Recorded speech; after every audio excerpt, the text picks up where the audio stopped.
Hey, what's going on? So I've been doing a lot of work on the Jeep JKU.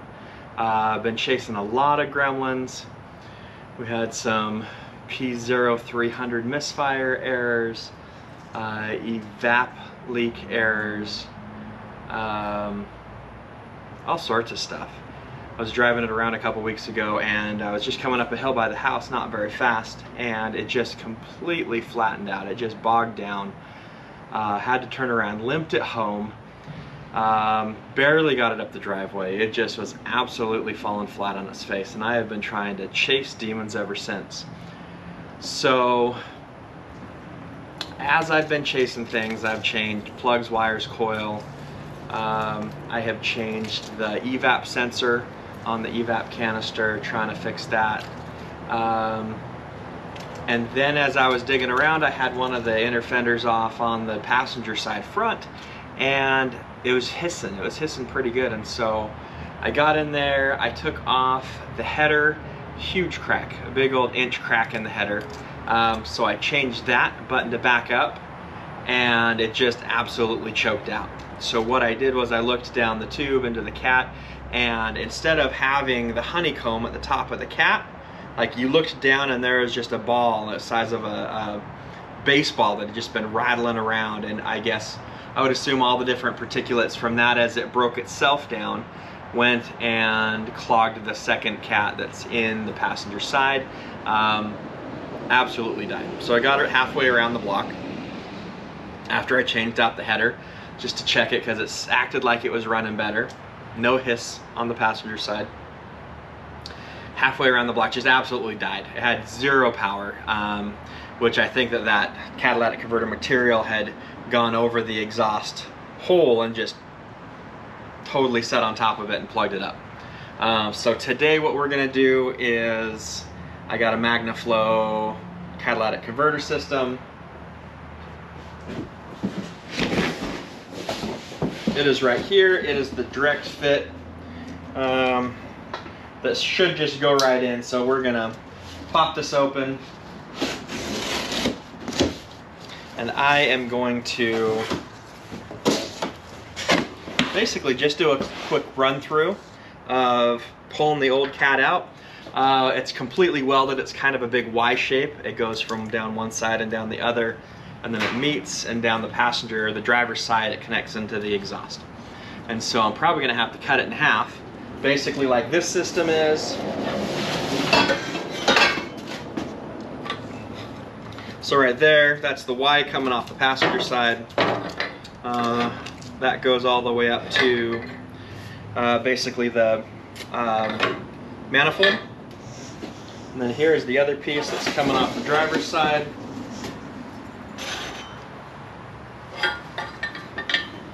So that's on the other side of the engine coming off the driver's side. What they do is they're going to meet in the middle, and that is where I'm going to cut the current one. So these guys meet in the middle. There's a tube clamp in there for that. This goes into, I have an MBRP exhaust on the back, and so we'll tie in there to the exhaust. So let's shake out the rest. And then I'm just going to time lapse it. What I've done is I am going to put the front of the Jeep up on jacks, because I could slide under it with the lift in the wheels, but it's still going to be a tight squeeze, finagling things in and out. So getting a 4 or 5 extra inches of room to work is going to be beneficial. So it already has the bungs, and so we'll use the sensors we have, and we'll double check the sensors. Looking down in this, you can't see it, but the honeycomb is right there on top. And so the gas actually throws through the honeycomb, straight through. On the one that's currently on it, the honeycomb was like sitting sideways. It looks like a, kind of looks like a wasp nest that's fallen, like just the big piece of it with all the honeycomb in it. It looks really bad. Anyway, 5-year warranty on this. I looked at some others that were on Amazon that were way cheaper. This ran like 1,500 bucks. I looked at some others on Amazon that were like 300-400 bucks. But they're Chinese. I don't know anything about them. I don't know about the element inside. This has a 5-year warranty. Everything on Amazon did not.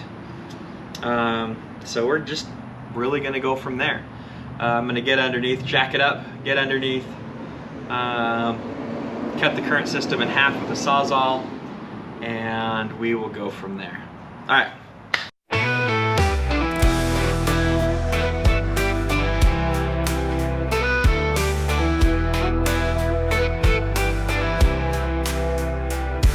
She was coughing, spitting, throwing codes again. Dashboard lit up like a Christmas grand. Blue JKU, acting a fool. Had me second guessing every wrench I knew. Check the plugs, check the wires, ran it lean. Passenger side, had a cracked at her seam. Thought I nailed it, turned that key, but she choked again on mile 23. Now she's running like a train, no probes in sight. Magnaflow burning through the quiet night. Tops down, music loud, holding fine. Back roads calling and I got that time. Fixed her up right. Yeah, she's feeling proud. Till the next time.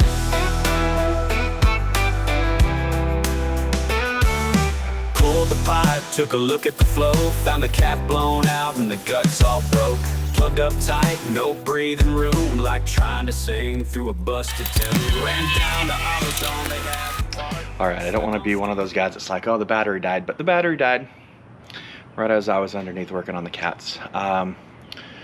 Anyway, I'm going to walk you through what's going on. So we got the cats all tightened up. I had to drop the cross member, so I jacked up the transmission, dropped the cross member on one side, enough to pull the old exhaust out and slide the new exhaust in. The new exhaust was a pretty tight fit, even though it was a two-piece Magnaflow cat system.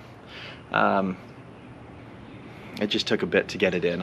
I spent maybe an hour trying to finagle it up there in between both sides, but it is now connected, as you can see.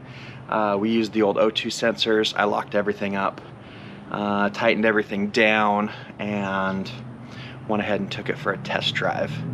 But the nice thing is, we got no more lights. So all the extra lights that were coming on, we had evap lights, we had gas cap, we had misfires, everything else. It just turns out that the entire passenger side cat, like the top cat, it's a little two cat system. The top cat was completely, the top cat was completely blown apart to the point where there's just like this little ball on the bottom that was rattling around, and the bottom section of the cat, after I took out the O2 sensor, was just packed full of all sorts of stuff. Just everything that came out of that top cat was just all buried in the bottom cat. Alright, so here's the old cat. You can see what's left of that catalytic converter. It's just bouncing around in there. Pretty bad shape. And what that did was, basically, I know you're not going to be able to see in there. Maybe you can a little bit. But in here before that other one, when I took it off, it was just absolutely full. Again, there we go. That is not how a catalytic converter should look. I believe